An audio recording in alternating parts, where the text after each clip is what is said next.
Today I'm going to answer a very common question I'm getting, which is how can I use your Bdesign products to style a coffee table?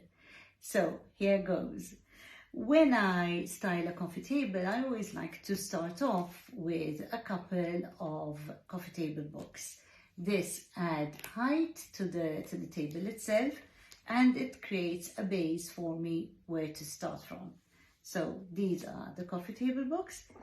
I have then used one of my smaller trays, which I will put on the books, and I'm going to add a reed diffuser. That way the diffuser is going to add scent into the room, plus it will add a little bit of more height, and you can use the rest of the tray, the empty area, for other things which you want to put down.